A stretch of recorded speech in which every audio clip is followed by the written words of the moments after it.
Selamat pagi Bapak Ibu semua yang di rumah, selamat hari Minggu, selamat kita ketemu lagi. Wow, tanpa terasa kita sudah sampai kepada bulan Oktober. Dan hari ini kita sampai pada hari Minggu pertama di bulan Oktober, tanggal 4 Oktober. Tanpa terasa juga, mungkin terasa Bapak Ibu, tanpa terasa maksudnya kita sudah mau hampir 7 bulan di tengah masa-masa pandemik ini, di tengah-tengah coronavirus yang menyebar di mana-mana sejak bulan Maret sampai hari ini. Tapi sekali lagi kita semua bersyukur karena Tuhan melindungi, menjaga, menyertai kita semua sampai hari ini. Baik, Bapak Ibu, kita siapkan hati semua untuk memulai kebaktian atau ibadah hari ini. Kita siapkan hati untuk memuji dan menyembah Tuhan bersama-sama. Kita juga siapkan hati untuk mendengar firman Tuhan hari ini. Sebelum kita mulai ibadah pagi hari ini, mari kita tundukkan kepala, kita berdoa. Tuhan, kami bersyukur sekali lagi, kami tidak berhenti-berhentinya bersyukur, berterima kasih kepada Engkau untuk perlindungan, penyertaan, pemeliharaan buat kami, khususnya di tengah-tengah masa pandemik, di tengah sejak bulan Maret sampai hari ini, ketika kami masuk dalam masa-masa lockdown. Terima kasih Tuhan melindungi, menjaga, menjauhkan kami dari segala yang jahat. Bahkan Tuhan juga melindungi kami dari segala sakit penyakit dan segala kami semua tidak tertular dengan semua virus corona yang menyebar di mana-mana. Terima kasih Tuhan. Dan hari ini sekali lagi kami mau memulai ibadah pagi hari ini. Kami mau memuji menyembah-Mu bersama. Kami mau mendengarkan firman-Mu. Kami percaya Engkau ada dalam ruangan kami masing-masing di mana saja kami berada. Dan kiranya Tuhan berkati semua yang melayani hari ini, yang memimpin pujian penyembahan, hamba-Mu yang akan menyampaikan firman Tuhan, supaya kami semua tanpa terkecuali, kami yang melayani, Bapak Ibu yang mendengarkan, semua yang menonton ibadah online hari ini, kami semua diberkati oleh Engkau. Terima kasih Tuhan, jalannya ibadah hari ini mulai awal, pertengahan hingga akhirnya kami serahkan dalam tangan Tuhan. Dalam nama Tuhan Yesus kami berdoa. Amin. Bapak Ibu, mari sama-sama kita siapkan hati, kita mau memuji Tuhan dan menyembah Tuhan bersama.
Me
Baik Bapak Ibu, selamat pagi semuanya. Kita akan mendengarkan firman Tuhan hari ini. Dan minggu lalu kita sudah mengakhiri seri khotbah menelaah kitab Pengkhotbah. Dan hari ini tanggal 4 Oktober kita akan masuk atau memulai satu seri khotbah yang baru. Kita mau belajar dari murid-murid Tuhan Yesus. Dan hari ini kita akan mulai dari Markus pasal 8 ayat 27 sampai 38 di bawah satu tema pengikut atau konsumen. Baik, sebelum kita lebih jauh mendengar atau belajar bagian firman Tuhan ini, sama-sama mari kita tundukkan kepala, kita berdoa.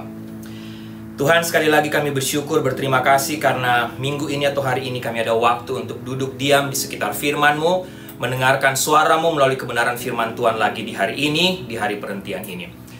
Doa hamba kiranya firman Tuhan yang akan hamba sampaikan, akan hamba bagikan, hamba share kepada Bapak Ibu hari ini yang sudah memberkati hamba, terlebih dahulu menguatkan hamba. Kiranya juga memberkati, menguatkan Bapak Ibu semua di rumah, bahkan semua Bapak Ibu yang semua yang menonton, melihat ibadah online hari ini. Terima kasih Tuhan. Tuhan berkati urapi hamba supaya hamba bisa menyampaikan dengan kekuatan urapan Tuhan. Tapi berkati Bapak Ibu, siapkan hati mereka semua yang mendengarkan supaya hati mereka menjadi tanah yang subur untuk mendengarkan suara-Mu. Tidak saja mendengarkan, tapi mereka juga bisa melakukan, mentaati dalam hidup mereka tiap hari. Ini doa kami selalu Tuhan. Tiap kali selesai kebaktian, selesai menyampaikan firman Tuhan, dengar firman Tuhan, doa kami Tuhan, tolong mampukan kami supaya kami tidak hanya berhenti menjadi pemberita-pemberita firman Allah yang baik, pendengar-pendengar firman Allah yang baik, tapi kami dimampukan oleh Engkau untuk menjadi pelaku-pelaku firman Allah yang baik. Berfirmanlah Tuhan, bersabdalah karena kami sudah siap untuk mendengarkan suara-Mu. Dalam nama Tuhan Yesus kami berdoa. Amin. Baik, Bapak Ibu, sekali lagi tema firman Tuhan hari ini pengikut atau konsumen. Sebagian besar dari kita pasti tahu atau pernah dengar arti oksimoron. Mungkin kalau ada Bapak Ibu yang belum pernah dengar istilah ini, oksimoron berarti satu istilah yang berarti dua kata yang kontradiksi, yang muncul dalam satu kata tapi dipakai untuk menjelaskan satu arti yang baru, atau juga untuk menekankan arti tersebut. Misalnya, kalau dalam bahasa Inggris saya tidak terlalu menguasai, tapi saya baca oksimoron dalam bahasa Inggris, misalnya jumbo shrimp, itu masuk oksimoron. Act naturally, tight slacks, atau airline food, government efficiency, Microsoft Works, itu masuk dalam golongan oksimoron. Tapi dalam contoh dalam bahasa Indonesia, mungkin Bapak Ibu bisa lebih tangkap, lebih mengerti bahasa Indonesia. Misalnya ada kata sering isak tangis bahagia, itu oksimoron. Tersenyum di atas kepedihan orang lain, atau dalam suka duka mengarungi bahtera rumah tangga. Hidup mati para pejuang. Atau kegagalan adalah kesuksesan yang tertunda. Perang saudara, karir dia timbul tenggelam, dan masih banyak contoh yang lain.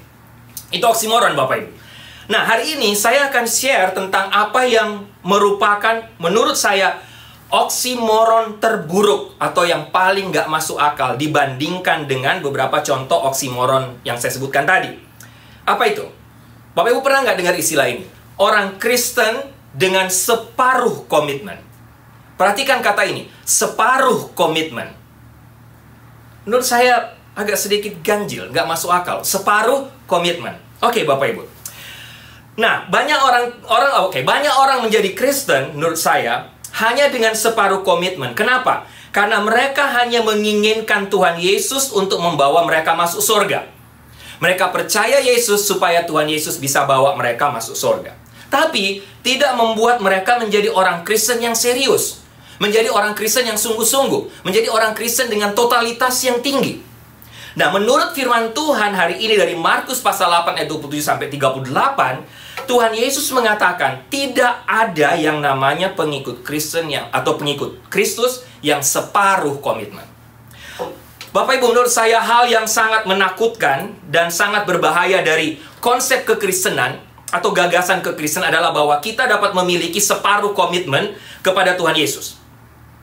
Kesalahpahaman konsep ini dimulai ketika banyak orang datang kepada Tuhan Yesus hanya sebagai konsumen saja. Karena Yesus memiliki yang mereka butuhkan, atau mereka merasa kehilangan sesuatu dalam hidup mereka, atau hidup mereka terlalu berat tanpa Tuhan. Juga ketika mereka mengalami krisis, atau karena mereka takut masuk neraka, mereka mencari Yesus. Mereka datang kepada Yesus. Atau bahkan mungkin ada orang juga yang datang kepada Yesus, mencari Yesus, karena mereka membutuhkan agama, supaya keluarga mereka bisa stabil. Dan saya lihat ada banyak orang yang dulunya Kristen, Bapak Ibu, dan kemudian menjadi tidak Kristen, pada akhirnya kembali ke gereja ketika anak-anak mereka mulai bertumbuh. Ketika anak-anak mereka mulai bertumbuh menjadi dewasa. Kenapa? Mereka tidak ingin anak-anak mereka itu tumbuh di luar iman Kristen. Dan tidak hanya itu, supaya mereka juga bisa menjadi orang tua yang dilihat baik karena punya agama. Juga anak-anak mereka bisa menjadi orang baik. Itu harapan mereka kalau mereka memiliki agama. Alasan kita datang kepada Tuhan Yesus karena kita percaya bahwa Dia dapat menyediakan apa yang kita butuhkan. Menurut saya, tidak salah. Tidak salah 100%.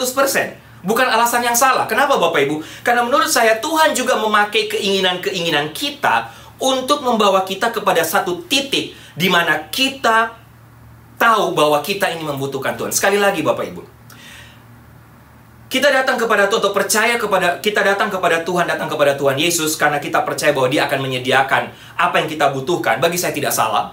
Bukan alasan yang salah, karena Tuhan juga memakai, atau Tuhan Yesus juga memakai kebutuhan kita untuk membawa kita kepada satu titik di mana kita tahu bahwa kita membutuhkan Yesus, bahwa kita membutuhkan Dia. Tetapi kesalahannya adalah bahwa kita itu berpikir, kesalahannya kita berpikir bahwa agama Kristen pada dasarnya adalah agama untuk mendapatkan sesuatu dari Yesus, tapi bukan untuk menyerahkan diri kepada Yesus. Sekali lagi, kita selalu berpikir bahwa agama Kristen adalah agama untuk mendapatkan sesuatu dari Yesus. Tapi bukan sesuatu untuk, atau Yesus itu bukan, atau kita datang kepada Yesus bukan untuk menyerahkan diri kita kepada Dia. Bapak Ibu bisa lihat perbedaannya? Kita berasumsi bahwa Yesus adalah seseorang yang dapat kita tambahkan dalam hidup kita, dan bukan seseorang yang kepadanya kita harus menyerahkan hidup kita seutuhnya. Bapak Ibu, saya yakin Yesus berhadapan dengan banyak orang Kristen seperti ini sepanjang waktu, sepanjang zaman, sepanjang masa. Oleh karena itu, mari sama-sama kita mau lihat atau baca cerita dalam Markus pasal 8 ayat 27-38 Bapak Ibu. Saya nggak akan bacakan firman Tuhan ini sekarang. Kita akan melihat satu persatu ayat demi ayat dari bagian firman Tuhan ini. Nah, yang pasti ayat-ayat ini mengangkat peristiwa ketika Tuhan Yesus berhadapan dengan Petrus, yang kita semua tahu. Siapa itu Petrus? Petrus adalah murid Tuhan yang akan menjadi kepala gereja nantinya di masa yang akan datang. Kita sudah tahu semua ini. Petrus adalah murid Tuhan yang menjadi kepala gereja atau menjadi cikal bakal dari gereja Tuhan. Oke Bapak Ibu, kita juga mungkin pernah tahu kisah atau mendengar tentang Dietrich Bonhoeffer. Bapak Ibu ada yang pernah dengar cerita tentang Dietrich Bonhoeffer? Yang pasti Dietrich Bonhoeffer adalah seorang pendeta Jerman yang terbunuh karena dia ikut serta dalam rencana pembunuhan terhadap Adolf Hitler pada waktu itu. Kisah Bonhoeffer kira-kira, kalau yang Bapak Ibu tahu, menggambarkan hal yang sama seperti yang Tuhan Yesus katakan kepada Petrus yang dicatat dalam keempat Injil. Bapak Ibu perhatikan ini, dicatat dalam keempat Injil. Itu berarti ada sesuatu pesan yang sangat penting yang ingin Tuhan Yesus sampaikan di sini. Karena mengapa sampai dicatat beberapa kali, bahkan semua penulis Injil mengangkat peristiwa ini. Yang pasti Tuhan Yesus punya maksud melalui peristiwa ini, sehingga setiap penulis memasukkan dalam Injil, mencatat peristiwa ini. Oke, Bapak Ibu contoh ya.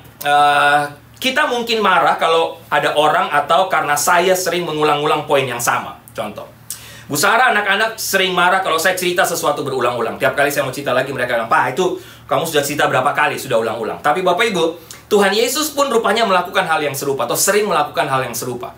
Mengangkat sesuatu peristiwa beberapa kali. Paling tidak ucapannya ini diulang beberapa kali dalam Alkitab. Oke, mari kita lihat satu persatu dari ayat atau bagian firman Tuhan ini. Mulai dari ayat 27 sampai 29. Bapak Ibu lihat. Kemudian ayat 27, kemudian Yesus beserta murid-muridnya berangkat ke kampung-kampung di sekitar Kaisarea Filipi. Di tengah jalan ia bertanya kepada murid-muridnya, katanya, "Kata orang, siapakah aku ini? Siapakah aku ini?" Ayat 28 jawab mereka, "Ada yang mengatakan Yohanes Pembaptis, ada juga yang mengatakan Elia, ada pula yang mengatakan seorang dari para nabi." Ayat 28 Bapak Ibu, perhatikan. Ia bertanya kepada mereka, "Oke, tetapi apa katamu? Siapakah aku ini?" Maka jawab Petrus, "Engkau adalah Mesias." Ayat 30, lalu Yesus melarang mereka dengan keras supaya jangan memberitahukan kepada siapapun tentang Dia. Di sini Bapak Ibu, kalau Bapak Ibu simak, kalau Bapak Ibu tahu ceritanya, terlihat ada satu masalah besar. Bahkan boleh dikatakan ini sesuatu big deal. Kenapa big deal? Kenapa masalah besar? Orang-orang Yahudi pada waktu itu telah menunggu Kristus. Kristus yang berarti yang diurapi atau yang dijanjikan selama lebih dari 3.000 tahun. Pada waktu itu, Kristus Tuhan telah berkata bahwa Dia akan menghancurkan pemerintahan Romawi, akan memperbaiki semua kesalahan, akan menghentikan ketidakadilan, dan mengakhiri kutukan. Karena itu Bapak Ibu, Petrus berkata, Yesus, kami percaya bahwa Engkau adalah Mesias yang dinantikan. Sekarang, Bapak Ibu lihat ayat 31-32. Kemudian, mulailah Yesus mengajarkan kepada mereka bahwa anak manusia harus menanggung banyak penderitaan dan ditolak oleh tua-tua, imam-imam kepala, dan ahli-ahli Taurat. Perhatikan ayat ini. Lalu dibunuh dan bangkit sesudah 3 hari. Ayat 32. Hal ini dikatakannya dengan terus terang, tetapi Petrus menarik Yesus ke samping dan menegur dia. Bapak Ibu, kenapa Petrus menarik Yesus ke samping dan menegur? Bagi Petrus ini nggak masuk akal. Bagaimana seorang Mesias dapat menderita? Kristus atau Mesias seharusnya, seperti yang dikatakan tadi, mengakhiri penderitaan, bukan malah menderita. Oleh karena itu, Petrus agak kaget mendengar kalimat Tuhan, kata-kata Tuhan Yesus, sehingga dia membawa Yesus ke samping dan menegur Yesus. Oke, Bapak Ibu, sekarang lihat ayat 33. Maka berpalinglah Yesus, dan sambil memandang murid-muridnya, ia memarahi Petrus. Kata Yesus, atau kata Yesus kepada Petrus, enyahlah iblis. Ini kata-kata Yesus kepada Petrus, enyahlah iblis. Sebab engkau bukan memikirkan apa yang dipikirkan Allah, melainkan apa yang dipikirkan manusia. Bapak Ibu, waktu baca bagian ini, saya dapatkan sesuatu. Ini salah satu alasan mengapa kita tahu bahwa Alkitab itu adalah satu tulisan yang otentik, yang asli. Karena Alkitab mencatat hal seperti ini. Alkitab tidak hanya menulis hal-hal yang baik saja. Tapi bayangkan, kata-kata Yesus kepada Petrus, "Hai iblis, enyahlah." Satu waktu nanti Petrus akan menjadi pemimpin gereja, Bapak Ibu. Ingat? Dan kisah dalam ayat 33 ini justru menceritakan ketika Tuhan Yesus memanggil Petrus, yang nantinya akan menjadi kepala gereja, dengan kata apa? Iblis. Sekarang Bapak Ibu, kalau kita mau jujur ya, mau nggak Bapak Ibu atau kita semua mengarang-arang cerita kalau itu menyangkut paut dengan gereja kita, menyangkut paut dengan program kita, khususnya ketika kita mau mencari orang banyak untuk datang ke gereja kita atau mengikuti program kita atau gerakan kita. Misalnya contoh, kita sekarang sedang mendoakan ya, keluarga-keluarga kita, sahabat, teman-teman kita yang belum bertobat, atau mungkin teman-teman kantor kita yang bukan Kristen atau paling tidak yang skeptik untuk datang ke gereja. Kita mau mereka itu mendengarkan pelajaran rapture yang Ibu Sarah sampaikan. Atau kita ingin mengundang mereka untuk datang di malam misi kita pada tanggal 24 Oktober nanti, atau paling tidak menonton, melihat. Nah, kalau begitu, apakah kita akan katakan kepada orang-orang itu begini, Bapak Ibu? Ayo datang ke gereja kita. Ini pendeta saya sedang menyampaikan, atau ibu pendeta saya sedang menyampaikan satu pelajaran bagus. Ayo datang ke malam misi gereja kita. Ini satu malam misi yang bagus. Bapak Ibu bisa dengar update dari pendeta saya. Tapi saya hanya mau kasih tahu ya kepada kalian, bahwa pendeta saya itu nggak lulus sekolah teologi loh. Waktu dia sekolah itu, dia sekolah tapi katanya nilainya tuh hampir D, bahkan D. Bahkan ada juga yang F. Bahkan saya mau kasih tahu sama kalian, perilakunya itu, pendeta saya itu perilakunya kayak setan loh. Pendeta saya itu bajingan. Bapak Ibu, ini contoh saja. Apa Bapak Ibu akan mengatakan seperti itu kepada orang-orang yang ingin Bapak Ibu ajak supaya mendengar pelajaran di gereja kita, mendengarkan firman Tuhan di gereja kita, atau datang kepada malam misi kita? Saya yakin tidak. Kita tidak akan mengarang-ngarang cerita seperti ini, Bapak Ibu. Kita tidak mungkin mengarang kalau menyangkut hal ini. Tapi hal ini Yesus mengatakan iblis kepada Petrus ditulis, dicatat dalam Alkitab. Kenapa? Karena memang ini berita yang otentik. Ini berita yang asli. Yesus tidak sedang mengarang-arang cerita, Bapak Ibu. Ingat, biasanya teguran dilakukan secara pribadi. Tapi Yesus melakukan teguran terhadap Petrus di depan umum. Kenapa Bapak Ibu? Karena apa yang Petrus katakan ini, Yesus tahu ini sangat berbahaya. Dan ini perlu diatasi. Sekali lagi lihat ayat 33. Maka berpalinglah Yesus dan sambil memandang murid-muridnya, ia memarahi Petrus. Yesus perlu melakukan hal ini di depan umum, di depan semua murid-muridnya. Untuk apa? Untuk memperbaiki kesalahan yang fatal. Bapak Ibu sebagai hamba Tuhan, biasanya seorang hamba Tuhan, jika dia tahu bahwa ini benar-benar akan membahayakan bagi persekutuan, akan menghancurkan persekutuan, akan fatal bagi persekutuan, biasanya seorang hamba Tuhan dia bicara langsung di depan jemaat untuk mengingatkan mereka, agar jemaat semua hati-hati, tidak lagi memanggil secara pribadi. Bapak Ibu lihat alur ceritanya, sekarang lihat ayat 34. Lalu Yesus memanggil orang banyak dan murid-muridnya dan berkata kepada mereka, setiap orang yang mengikut aku, ia harus menyangkal dirinya, memikul salibnya, dan mengikut aku. Bapak Ibu, apa artinya? Tuhan Yesus memanggil orang banyak dan murid-murid untuk mendengar betapa bodohnya pernyataan Petrus tadi, dan membiarkan hal ini dicatat dalam Alkitab sehingga dapat dibaca orang sampai 2000 tahun mendatang, bahkan sampai hari ini. Yesus berkata kepada murid-muridnya dan orang banyak, setiap orang yang mau mengikut aku, dia harus menyangkal dirinya, memikul salibnya, dan mengikut aku. Bapak Ibu perhatikan apa yang Yesus katakan di sini, benar-benar sangat mengejutkan. Tetapi harus kita akui, terkadang kita bisa juga kehilangan makna atau dampak dari perkataan Yesus tersebut, karena salib tidak memberikan gambaran yang sama dengan orang-orang yang ada pada waktu itu, termasuk para murid yang hidup pada masa itu. Kenapa? Bagi kita sekarang, salib telah menjadi simbol yang sentimental bagi iman kita. Kita memakainya untuk mendekorasi rumah, kita pakai di leher sebagai kalung, kita pakai kalung salib, bahkan ada yang sampai mahal, sangat mahal harganya, kalung salibnya terbuat dari emas, ada yang terbuat dari berlian. Atau saya pernah dengar ada seorang kawan yang mengoleksi salib dari seluruh dunia, dari seluruh negara, dan menggantungkannya di dinding rumahnya, Bapak Ibu. Sekarang Bapak Ibu, jika kita ada pada masa ketika Yesus menghardik Petrus, atau at least paling tidak Bapak Ibu pernah menonton film The Passion of the Christ, maka salib bukanlah sesuatu yang sentimental dan dekoratif. Tapi salib adalah lambang penindasan, lambang kematian, lambang penyiksaan. Salib adalah seperti gambaran seorang budak yang dilepaskan atau dibebaskan pada abad 19 dan memakai tali kecil yang mengikat leher mereka. Bapak Ibu, saya kasih contoh. Jika hari ini kita mengunjungi rumah seseorang, ya, dan ada gambar salib di rumahnya atau di atas dapur atau di dapur mereka, di dinding kamar bayi mereka ada salib. Saya yakin kalau Bapak Ibu datang ke rumah situ dan lihat salib di rumah itu, Bapak Ibu tidak akan memikirkan apa-apa tentang itu, karena kita sudah biasa melihat. Tapi sekarang sebagai perbandingan, bayangkan kita pergi ke rumah seseorang. Bapak Ibu masuk di rumahnya, Bapak Ibu sampai ke ruang makan. Di atas meja makan mereka, ada foto seseorang yang sedang berada di hadapan regu tembak, yang akan ditembak mati. Kemudian Bapak Ibu datang masuk ke kamar bayi, anak mereka. Di atas tempat tidur bayi itu ada tergantung tali gantungan, miniatur tali kecil.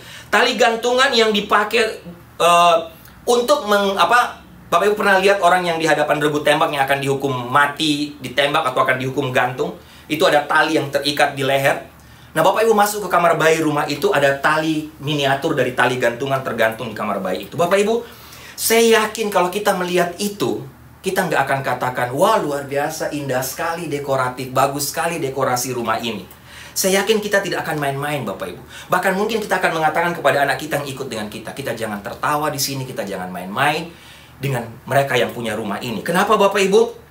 Bisa jadi gambar dan tali itu sedang mengingatkan mereka salah satu anggota keluarga mereka yang mungkin suami atau ayah dari bayi tadi yang dikenakan hukuman mati di depan tali gantungan atau di depan regu tembak. Akankah kita tertawa? Bapak Ibu, ini perbandingan saja. Saya tidak mengatakan bahwa kita tidak boleh memakai tanda salib atau menghias rumah kita, Bapak Ibu.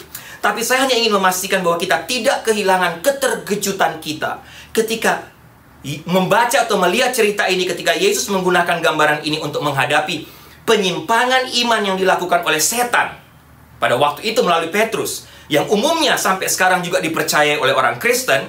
Dan menurut saya penyimpangan iman itu atau hal ini, saya boleh katakan disebut iman konsumen.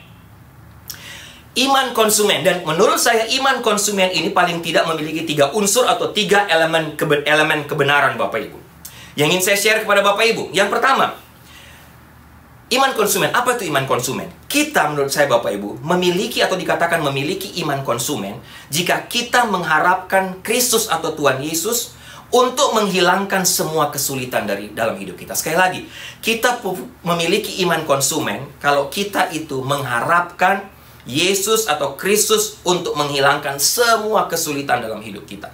Tuhan Yesus berkata, "Enyahlah engkau iblis," pada Petrus, "sebab engkau bukan memikirkan apa yang dipikirkan Allah, melainkan apa yang dipikirkan manusia." Petrus, Bapak Ibu, berasumsi bahwa, sekali lagi berasumsi bahwa Mesias akan mengakhiri penderitaan semua orang percaya. Tapi ini bukan tanpa jaminan.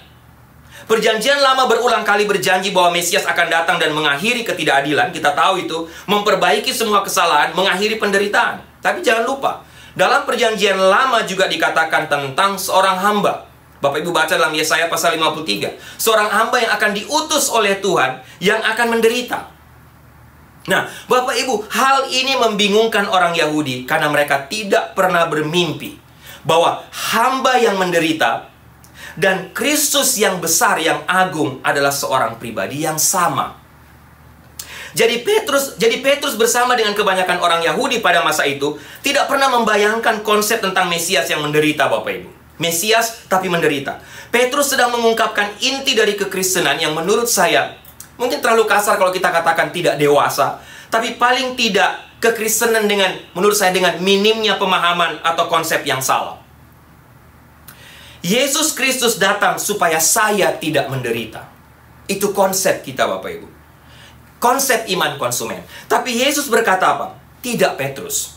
Saya tidak akan menyelamatkan kamu dari penderitaan, tapi saya akan menyelamatkan kamu melalui penderitaan. Saya tidak akan menghentikan rasa sakit kamu, tapi saya akan menebus dari rasa sakit itu dan memberinya makna dan memakainya untuk membawa kehidupan bagi kamu dan bagi dunia. Dan Yesus memberitahu Petrus bahwa sampai dia mengerti hal ini, dia harus berhenti berbicara atas nama Yesus. Ayat 30 jelas katakan Yesus melarang mereka dengan keras supaya jangan memberitahukan kepada siapapun tentang dia. Tuhan Yesus mengatakan Petrus harus menutup kebenaran ini sampai dia mengerti benar arti kebenaran ini. Lihat Bapak Ibu, lihat saja, banyak orang Kristen yang, sekali lagi saya katakan, mungkin terlalu keras kalau kita katakan orang Kristen yang tidak dewasa. Tapi menurut saya paling tidak orang Kristen dengan kurangnya pemahaman atau konsep yang salah selama ini. Mereka berasumsi bahwa keselamatan berarti semua penderitaan dalam hidup mereka akan berakhir. Jika sampai mereka menderita itu berarti Tuhan tidak ada. Jika sampai mereka menderita itu berarti Tuhan tidak menepati janji-janjinya. Tapi Bapak Ibu, sekali lagi Yesus berkata, keselamatan tidak mengakhiri masalah dalam hidup kita. Ini kenyataannya Bapak Ibu, malah kadang menghasilkan atau bahkan kadang menambah masalah. Kira-kira seperti ini Yesus mengatakan kalau saya ingin pakai bahasa sekarang. Tapi saya berjanji, dalam masalah ini saya akan bekerja untuk menghasilkan kehidupan yang bernilai. Saya akan bekerja di tengah masalah kalian semua untuk menghasilkan kematangan secara rohani. Kira-kira seperti itu Bapak Ibu. Apa yang Yesus sedang sampaikan kepada Petrus. Nah, ketika kita mendapati bahwa Yesus tidak menghapuskan masalah dari hidup kita, Bapak Ibu, kita mengalami pergumulan, kita mengalami masalah seperti yang dihadapi oleh Petrus. Kita mungkin mulai bertanya, kenapa saya ikut Yesus kalau seperti itu? Kenapa saya menjadi pengikut Yesus? Apakah kita mengikut Yesus karena kita percaya Dia dapat menyediakan sesuatu untuk kita? Atau karena kita yakin Yesus lebih berharga daripada kehidupan itu sendiri, Bapak Ibu? Kita lihat, tiap-tiap kita memiliki pengharapan tertentu kepada Yesus. Kita mungkin tidak memiliki harapan yang sama dengan Petrus. Yesus dapat menggulingkan, atau Yesus datang menggulingkan pemerintahan Romawi yang jahat dan memberikan kemerdekaan bagi Israel. Sebagian besar kita tidak tumbuh dalam perang Romawi. Tapi ingat, sebagian besar dari kita, Bapak Ibu dan saya, kita itu tumbuh dalam konsep tentang Yesus sesuai dengan budaya yang ada sekarang. Apa itu? Budaya konsumerisme yang ada di negara ini. Bukan hanya di sini, saya rasa Indonesia juga sudah sama dengan di sini. Apa maksudnya budaya konsumerisme? Kita memikirkan Tuhan Yesus atau Tuhan itu seperti jin dalam botol. Kita memikirkan Tuhan itu hanya sebagai terapis saja, sebagai coach kehidupan, sebagai pemandu hidup, sebagai penasehat keuangan. Berhenti sampai di situ. Tuhan yang ada untuk memenuhi tujuan hidup kita. Tuhan itu ada untuk memenuhi tujuan hidup kita. Tapi pada saat yang sama, kita mengatakan, saya juga dapat melakukan apa saja yang saya sukai. Bapak Ibu, baru-baru ini, salah satu contoh saja, salah seorang atau satu keluarga, teman dekat saya dan Ibu Sarah di Indonesia. Waktu bisnis mereka lumayan berhasil, mereka mengajak semua keluarga mereka untuk ke gereja. Mengajak suami dan anak-anak untuk ke gereja. Tapi tiba-tiba Bapak Ibu sekarang karena situasi COVID ini, usaha bisnis mereka Mereka mengalami struggle secara finansial. Ada beberapa kali doa mereka kepada Tuhan tidak dijawab oleh Tuhan. Apa yang terjadi? Dalam waktu sekejap Bapak Ibu keluar kata-kata, untuk apa ikut Tuhan? Sampaikan kepada anak-anak, sampaikan kepada keluarga, sampaikan kepada teman. Tidak usah bicara tentang Tuhan lagi. Untuk apa ke gereja? Lihat, semua doa kita tidak dijawab. Kita ikut Tuhan bukannya bisnis kita makin baik, tapi kita makin struggle. Bapak Ibu, pertanyaan, lalu apa yang akan kita lakukan ketika Yesus tidak melakukan hal sesuai harapan kita? Apakah kita akan seperti orang yang langsung mengangkat tangan dan katakan, Tuhan, I'm quit. Tuhan, I'm done sama kamu. Tinggalkan Tuhan, tinggalkan gereja, Bapak Ibu. Bagi saya ini akan menjadi satu momen kebenaran, Bapak Ibu, dengan pertanyaan ini. Apakah kita akan meninggalkan Yesus dan pergi? Ketika penderitaan pergumulan hidup kita datang, tidak pernah hilang. Saya yakin ketika orang mengikut Yesus dengan konsep konsumerisme ini, satu waktu akan kecewa dan katakan, ngapain saya ikut Tuhan? Saya ikut Tuhan supaya saya sembuh, supaya saya ada berkat, supaya keluarga saya makin baik, makin kokoh. Saya bukan ikut Tuhan untuk salib, bukan untuk justru mendapatkan penderitaan. Dan Bapak Ibu dalam situasi ini pada waktu itu, kemudian Yesus berpaling kepada Petrus dan berkata, Petrus, apakah kamu akan pergi juga? Apakah kamu juga akan pergi, Petrus? Bapak Ibu lihat jawaban Petrus sepertinya tidak inspiratif sama sekali. Sepertinya waktu itu Petrus mengangkat tangan dan berkata seperti ini, Tuhan, kemana lagi saya akan pergi? Dengan kata lain Petrus katakan, Tuhan, sebenarnya saya frustrasi dengan kamu. Apa sebenarnya yang kau maksud dengan kalimat tadi? Tapi pada akhirnya saya memilih untuk tetap ikut Engkau, Tuhan. Karena saya tidak punya orang lain. Saya tidak memiliki yang lain. Menurut saya, Bapak Ibu, dalam poin ini Petrus lulus ujian. Walaupun kata-kata awal tidak inspiratif, tapi Petrus lulus ujian. Pertanyaan sekarang, bagaimana dengan Bapak Ibu dan saya? Kita pasti akan melewati situasi ini juga, Bapak Ibu. Sekali lagi, sebagai hamba Tuhan, saya melihat banyak juga orang Kristen, Bapak Ibu, bahkan hamba Tuhan. Mereka hidup sungguh-sungguh dengan Tuhan. Mereka melayani Tuhan, tapi mereka juga hidup dari masalah ke masalah. Masalah yang satu ke masalah yang lain. Mereka tidak pernah berhenti dari masalah hidup, Bapak Ibu. Penyakit juga yang tidak kunjung sembuh. Bahkan ada juga anak Tuhan atau hamba Tuhan, kanker yang datang, penyakit kanker yang datang tanpa diminta. Kepergian orang yang mereka kasihi, pernikahan yang hancur dan gagal. Anak-anak yang memberontak dan pergi dari rumah. Tinggalkan orang tua. Atau mungkin juga ada di antara kita sekarang yang sedang mengalami hal semua. Atau semua ini Bapak Ibu, yang Bapak Ibu sedang alami sekarang. Bapak Ibu, poin yang kedua. Kita memiliki iman konsumen jika kita berpikir atau kita punya konsep bahwa saya menjadi murid Tuhan untuk memenuhi diri saya, untuk memenuhi kebutuhan saya, bukan pengorbanan. Sekali lagi, kita memiliki iman konsumen jika kita berpikir tentang konsep menjadi murid itu sebagai cara untuk pemenuhan diri dan bukan sebagai pengorbanan. Apa maksudnya? Lihat Petrus. Petrus berpikir Yesus adalah seseorang yang akan membuat hidupnya bisa menjadi lebih baik. Jadi ketika Yesus mulai berbicara tentang kerelaan untuk memikul salib, bagi Petrus ini bukan hal yang dia inginkan. Bagi Petrus ini hanya membuang waktu, ini menyita hidup dia. Semuanya tidak berjalan dengan baik kok, malah saya harus berkorban. Nah, Bapak Ibu, apakah kita juga hari ini memiliki pandangan yang sama seperti Petrus? Apa yang kita harapkan ketika kita mengikut Yesus? Apa yang Bapak Ibu dan saya harapkan? Dietrich Bonhoeffer mengungkapkannya dengan sangat baik. Dia katakan kalimat begini, ketika Yesus meminta seseorang untuk mengikutinya, berarti dia memintanya untuk datang dan mati. Menurut kita, apa tujuan Yesus menyelamatkan hidup kita, Bapak Ibu? Apa tujuan Yesus menyelamatkan hidup Bapak Ibu dan saya?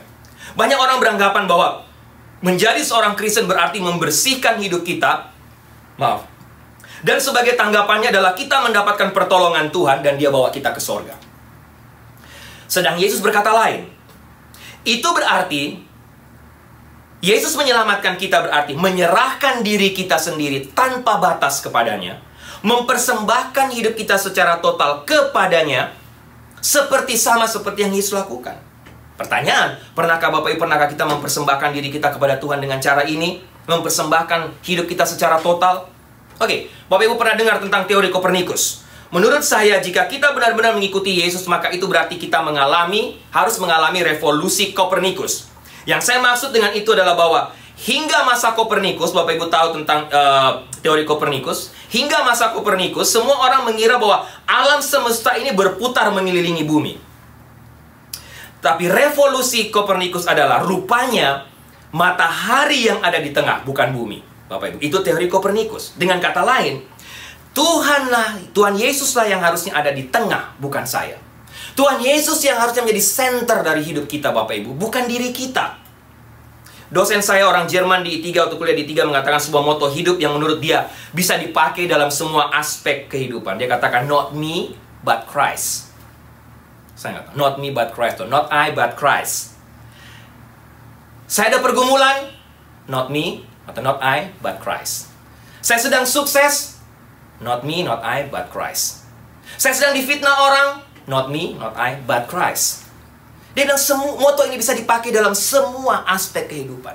Sehingga kita tidak lupa diri. Bukan saya, tapi Yesus.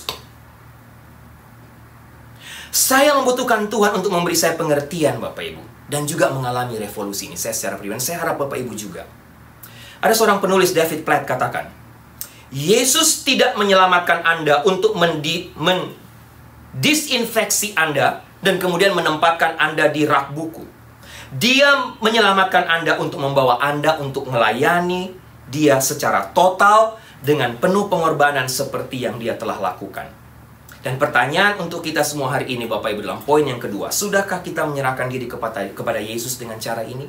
Sudahkah saya mempersembahkan menyerahkan hidup saya secara total? Yang ketiga, yang pertama, kita memiliki iman konsumen, Bapak Ibu. Kalau kita memiliki iman konsumen, jika kita mengharapkan Kristus itu menghilangkan semua kesulitan dalam hidup kita. Atau kita punya iman konsumen kalau kita datang kepada Yesus supaya Yesus melenyapkan, menghilangkan semua pergumulan. Yang kedua, kita memiliki iman konsumen kalau kita berpikir tentang konsep bahwa menjadi murid sebagai cara untuk pemenuhan diri, bukan untuk berkorban, bukan sebagai pengorbanan. Dan yang ketiga, kita memiliki iman konsumen menurut saya jika ketaatan kita kepada Kristus itu memiliki batas. Lihat Petrus. Petrus sangat senang mengikuti Yesus ketika bagi dia berarti kesembuhan, ada kesembuhan ilahi, kekuatan, popularitas. Bapak Ibu ingat, Petrus telah meninggalkan karirnya sebagai seorang nelayan. Dia sudah tinggalkan pekerjaannya sebagai nelayan. Sekarang Yesus sedang berbicara kepada Petrus tentang mengikut Yesus dalam arti yang lain lagi.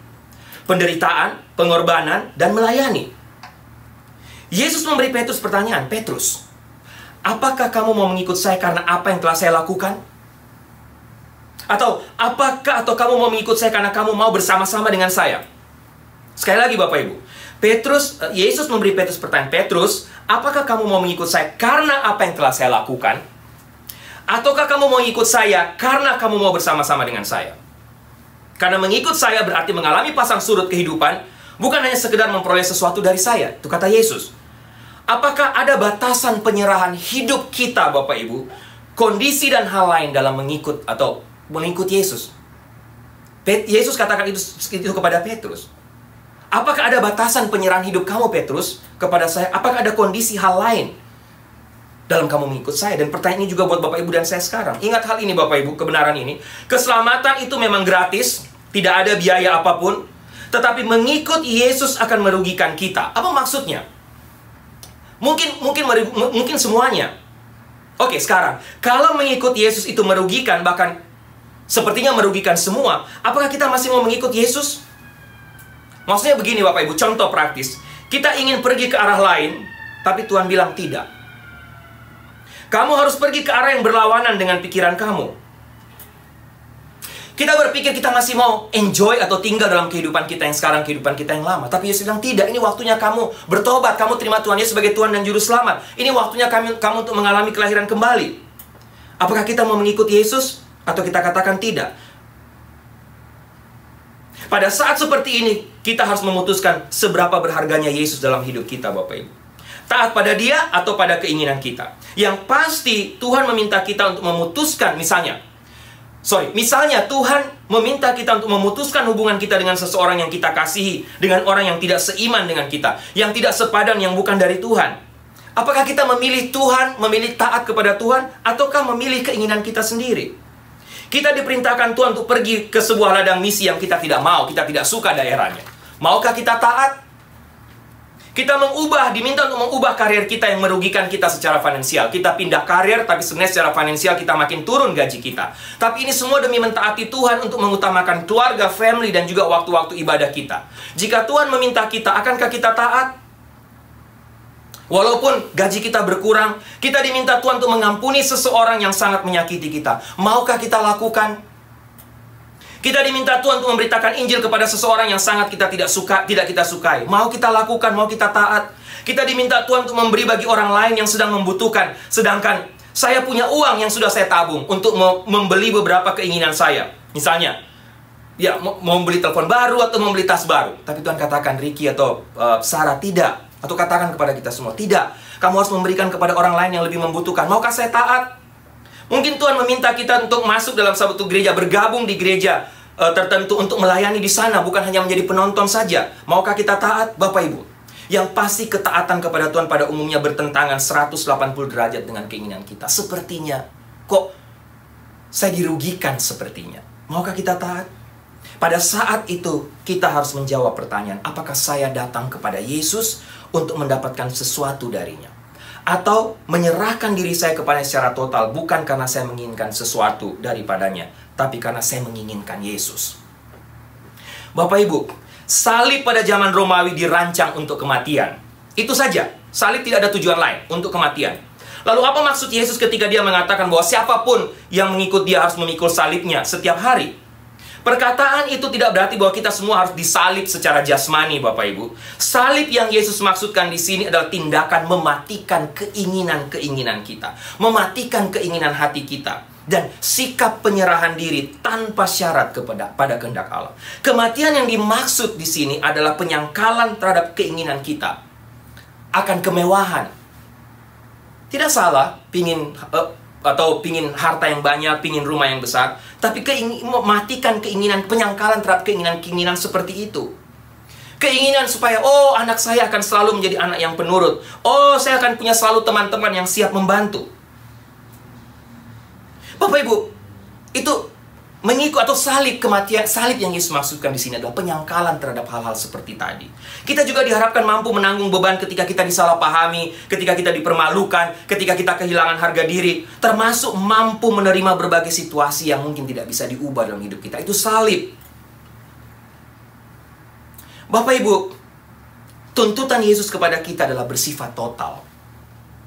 Di sini Tuhan Yesus memberikan 3 motivasi untuk mengikut dia, Bapak Ibu. Saya menutup bagian khotbah saya dengan 3 motivasi yang Tuhan Yesus berikan kepada kita kalau kita mau menjadi pengikutnya atau dalam mengikuti dia. Apa saja motivasi tersebut? Kita lihat dalam 4 ayat terakhir, dalam ayat 35 sampai 38. Lihat ayat 35. Karena siapa yang mau menyelamatkan nyawanya, ia akan kehilangan nyawanya. Tetapi barang siapa kehilangan nyawanya karena aku dan karena Injil, ia akan menyelamatkannya. Sekali lagi Bapak Ibu, ada 3 motivasi yang Tuhan Yesus berikan kepada kita kalau kita mau menjadi pengikut Kristus, kalau kita mau mengikuti dia. Yang pertama, Allah membawa, ingat poin ini Bapak Ibu, ingat motivasi dari Yesus ini. Allah membawa kehidupan kita melalui yang namanya ketaatan. Jangan lupa, ketaatan kepada Yesus terkadang terasa seperti kematian Bapak Ibu, atau terkadang seperti merugikan dan merugikan semua. Tapi jangan lupa, justru melalui ketaatan itu Tuhan menghadirkan kehidupan baru, Tuhan memberikan kita makna baru. Dengan kata lain, ketaatan Bapak Ibu kepada Tuhan selalu mendatangkan berkat. Jangan lupa kebenaran ini. Ketidaktaatan selalu mendatangkan kutuk. Ketidaktaatan tidak pernah mendatangkan berkat. Tapi ketaatan selalu memberikan kita kehidupan baru. Ketaatan selalu memberikan kita waktu-waktu di mana kita melihat Tuhan memberkati hidup kita. Lihat ayat 36-37. Apa gunanya seseorang, ayat 36, memperoleh seluruh dunia tapi ia kehilangan nyawanya? Ayat 37, karena apakah yang dapat diberikannya sebagai ganti nyawanya? Yang kedua Bapak Ibu, motivasi kedua, kita ingat, kita tidak bisa bergantung pada apa yang kita pegang. Yang pertama, Allah membawa kehidupan melalui ketaatan. Ketaatan selalu mendatangkan berkat, jangan lupa itu. Yang kedua, kita tidak bisa bergantung pada apa yang kita pegang.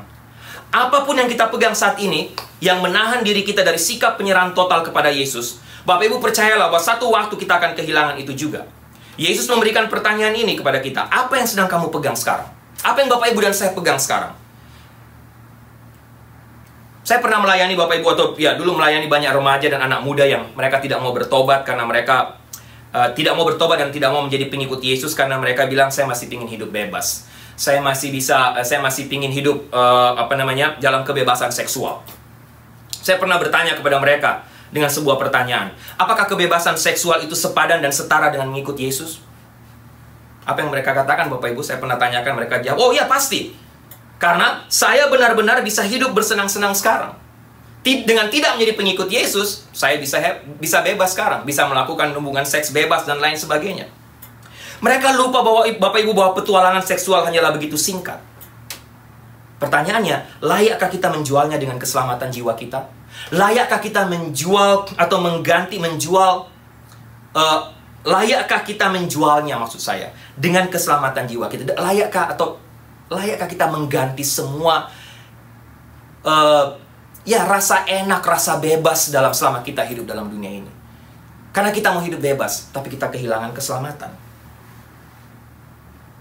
Bapak Ibu, saya tahu ada begitu banyak orang yang menolak untuk mempercayai Yesus sebagai Tuhan karena mereka ingin hidup bebas. Karena menurut mereka ketika mereka percaya Yesus, mereka nanti tidak boleh melakukan ini, tidak boleh melakukan itu. Ada begitu banyak peraturan-peraturan yang tidak bisa lagi mereka lakukan ketika mereka tidak mengenal Yesus. Ada orang juga bahkan Bapak Ibu yang kita layani, mereka katakan, saya tidak mau percaya Tuhan karena saya mau keluar dari pernikahan saya untuk mencari pasangan yang baru, yang sepadan, yang lebih cocok. Nah, Bapak Ibu, apakah meninggalkan pernikahan kita untuk pasangan baru sepadan setara dengan keselamatan jiwa kita? Itu pertanyaan tentunya. Apakah kita bersama pasangan baru kita akan bisa saling menghibur di neraka? Ada hamba Tuhan katakan gitu. Oke, kalau kamu ganti pasangan, apakah kamu nanti bisa saling menghibur di neraka, katanya? Apakah kekuasaan dan kenikmatan karir kita atau jadwal-jadwal kita, keuangan kita layak digantikan dengan menolak Yesus, Bapak Ibu? Sekali lagi, ini pertanyaan untuk kita. Tapi ingat, kita tidak bisa bergantung pada apa yang kita pegang. Apa yang kita pegang sekarang, baik itu kekuasaan, ketenaran, materi, kebebasan hidup, harta yang kita punya, uang dan lain sebagainya, satu waktu nanti akan hilang, Bapak Ibu. Dan pertanyaannya, apakah itu layak digantikan dengan kita menolak Yesus? Yang ketiga, Bapak Ibu, lihat ayat 38. Sebab barang siapa malu karena aku dan karena perkataanku di tengah-tengah angkatan yang tidak setia dan berdosa ini, Anak manusia pun akan malu karena orang itu apabila ia datang kelak dalam kemuliaan Bapanya diiringi malaikat-malaikat kudus. Yang ketiga, jangan lupa, Yesus tidak pernah malu tentang kita, Bapak Ibu. Yesus tidak pernah malu tentang kita. Sangat ironis bahwa ayat ini mengatakan seharusnya yang dipermalukan adalah kita, adalah Bapak Ibu dan saya. Tapi Yesus tidak melakukannya. Salib yang dipikulnya untuk kita dilakukannya dengan sukarela. Yesus satu-satunya yang tidak mendapatkan apa-apa, tapi justru kehilangan semuanya. Namun karena cintanya untuk kita, Bapak Ibu, karena kasihnya kepada kita, Dia mengidentifikasikan dirinya dengan kita, memikul salib, dan menyelamatkan kita. Bukankah hal ini menjadi motivasi bagi kita untuk mengikuti Dia, mengikuti Yesus, mengikut Tuhan yang sudah meninggalkan segalanya dan demi kasihnya kepada kita? Bapak Ibu, saya tutup khotbah saya ini dengan ilustrasi, Bapak Ibu, dengan ilustrasi penutup. Dalam buku berjudul The Empty Church, sejarawan Thomas Reeves berkata, kekristenan di Amerika modern cenderung mudah, menggembirakan, nyaman, dan compatible. Tidak diperlukan pengorbanan diri, disiplin, kerendahan hati, pandangan mengenai dunia yang dituju setelah kematian, hasrat bagi jiwa-jiwa, takut, dan juga kasih akan Allah. Menurut Thomas Reeves, hanya ada sedikit rasa bersalah dan tidak ada penghukuman, serta upah di sorga pada hakikatnya pasti. Sekali lagi, menurut Reeves, hanya ada sedikit rasa bersalah dan tidak ada penghukuman serta upah di sorga pada hakikatnya pasti. Apa yang kita miliki dan apa yang kita miliki sekarang, mungkin sangat cocok diberi label kekristenan konsumen, katanya. Harganya murah dan kepuasan konsumen tampaknya terjamin. Jika kita hanyalah konsumen dari Allah yang perkasa, kita dapat menjadi selektif dalam iman dan menolak segala sesuatu yang tidak kita sukai. Tapi itu bukanlah gagasan yang kita peroleh dari Yesus. Yesus mengarahkan kita ke salib, tidak ke meja pengecekan barang rohani. Dia berkata, setiap orang yang mengikut aku, ia harus menyangkal dirinya, memikul salib setiap hari dan mengikut aku. Karena barang siapa mau menyelamatkan nyawanya, ia akan kehilangan nyawanya. Tapi barang siapa kehilangan nyawanya karena aku, sekali lagi, ia akan menyelamatkannya. Bapak Ibu, Kristus mati di atas kayu salib untuk dosa-dosa kita, bukan untuk kepuasan kita. Dan dia memanggil kita untuk mempercayainya, kemudian mengikutinya dengan hidup dalam penyangkalan diri. Di dalam dunia ini, di mana konsumen selalu menjadi pihak yang benar, diperlukan ketaatan yang radikal kepada Allah, supaya kita dijauhkan dari kekristenan atau keikutsertaan kita dalam kekristenan konsumen. Bapak Ibu, pernah Bapak Ibu bertanya-tanya ya, terakhir, penutup. Pernah Bapak Ibu bertanya, mengapa cara berjalan burung merpati tampaknya lucu? Burung merpati.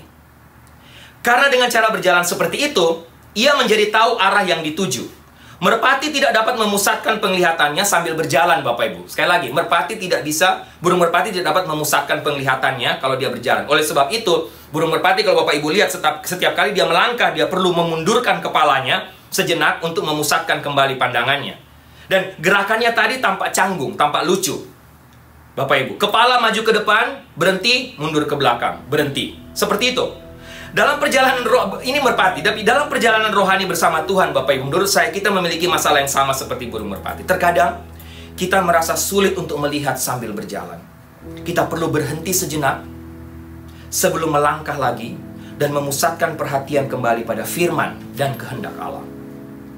Setelah mendengarkan firman Tuhan, Bapak Ibu, dan kemudian kita melihat lagi ke depan. Demikian pula hari ini. Setelah mendengar firman Tuhan hari ini, saya mau kita belajar dari burung merpati. Kita ambil waktu berhenti sejenak, mengevaluasi hidup rohani kita di hadapan Tuhan. Evaluasi komitmen kita, saya ini pengikut Kristus atau saya hanya konsumen saja, yang hanya ingin menginginkan yang baik saja dari Tuhan. Dan hari ini Tuhan sedang membawa kita semua ke tingkat iman yang lebih tinggi menurut saya. Perjalanan kita bersama Tuhan, Bapak Ibu, perlu dibangun dalam satu pola pemberhentian sejenak yang memungkinkan kita untuk melihat dengan lebih jelas, untuk kita bisa melangkah maju lagi bersama Tuhan. Mari kita tundukkan kepala, kita berdoa. Tuhan, sekali lagi hamba terbatas untuk menguraikan kebenaran firman Tuhan ini. Apalagi, siapakah hamba yang bisa menjelaskan dengan detail, menguraikan kata-kata Yesus ini yang sangat penuh makna. Bahkan boleh dikatakan yang sangat to the point, yang sangat radikal, yang sangat keras ini ketika berbicara tentang iman kami. Tapi Tuhan, hamba berdoa, hamba percaya Roh Engkau melalui Roh yang Kudus tidak terbatas, dan Engkau meneruskan kebenaran-kebenaran firman Tuhan ini kepada Bapak Ibu, kepada kami semua. Sehingga kami tidak berhenti sampai di sini. Sekali lagi doa hamba tidak hanya sampai berhenti pada menyampaikan.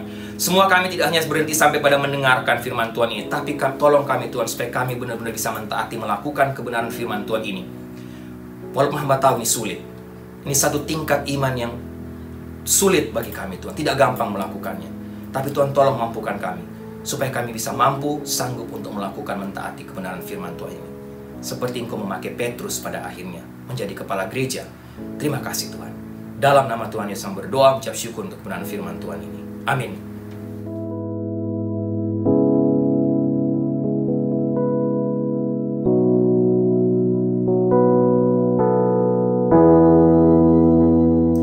Bapak Ibu, mari kita siapkan hati untuk masuk dalam perjamuan kudus hari ini.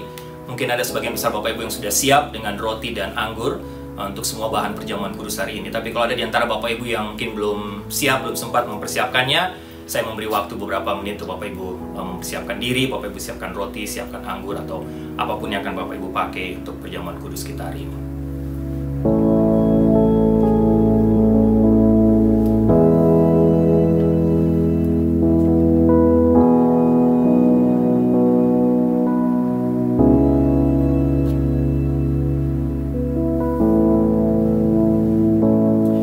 Bapak Ibu jemaat yang kekasih, roti yang kita pecah-pecahkan ini mengingatkan kita akan tubuh Kristus yang diserahkan bagi kita untuk menebus kita.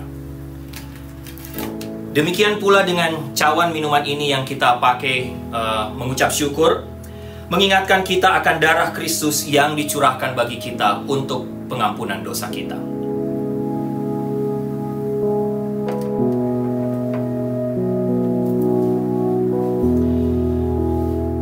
Bapak Ibu bisa menyiapkan roti, Bapak bisa mengangkat roti di tangan kanan. Yesus berkata, inilah tubuhku yang diserahkan bagi kamu, perbuatlah ini menjadi peringatan akan aku. makanlah.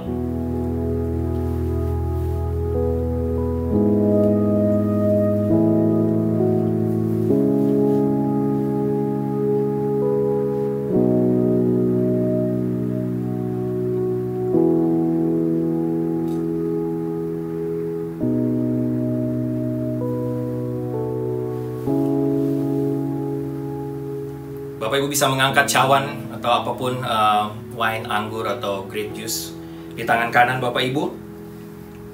Pada malam yang sama Yesus pun berkata bahwa cawan ini adalah perjanjian baru yang dimeteraikan oleh darahku. Perbuatlah ini setiap kali kamu meminumnya menjadi peringatan akan aku. Minumlah.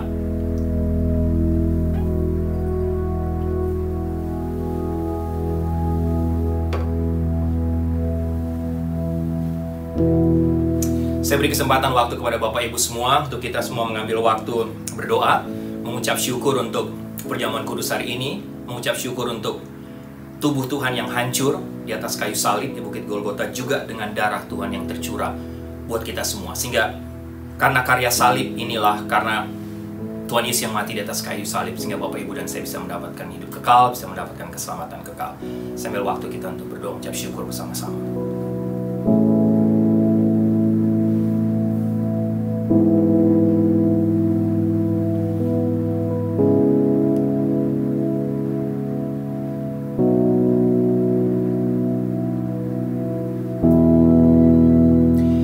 Berikut Bapak Ibu, sebelum saya berdoa mengucap syukur untuk perjamuan kudus hari ini, kalau Bapak Ibu mau ambil waktu hari ini dengan mengingat apa yang Tuhan Yesus buat 2000 tahun yang lalu di atas kayu salib, silakan. Kalau Bapak Ibu ada yang mau ambil komitmen baru di hadapan Tuhan, Bapak Ibu mau buat janji di hadapan Tuhan, resolusi baru di hadapan Tuhan untuk melayani Tuhan, untuk memberikan hidup ini, buat komitmen baru di hadapan Tuhan sesuai juga dengan firman Tuhan hari ini. Sebagai pengikut Tuhan, sebagai murid Tuhan, saya beri waktu kepada Bapak Ibu.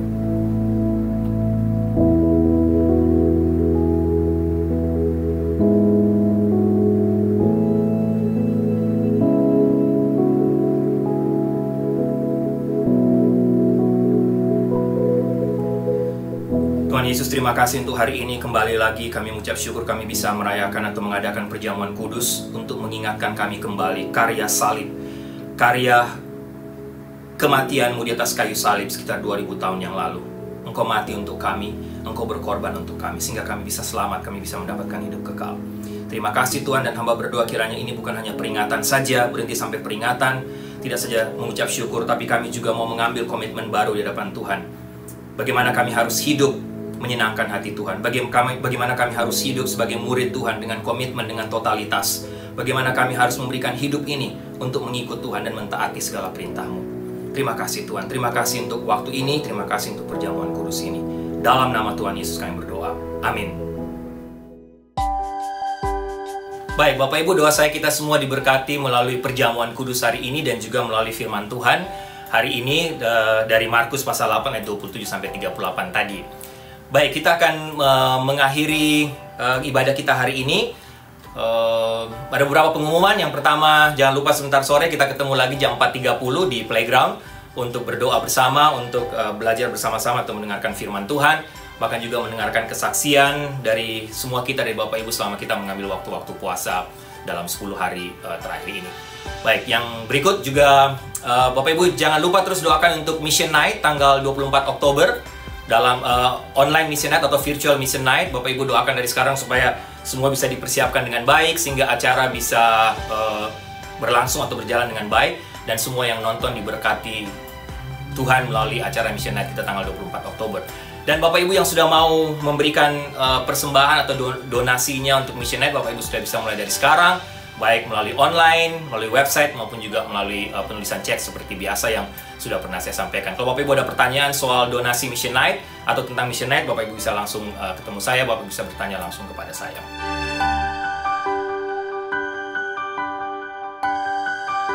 Baik, Bapak Ibu, jemaat yang kekasih, tundukkanlah kepalamu, arahkanlah hatimu kepada Tuhan, dan terimalah berkat Tuhan.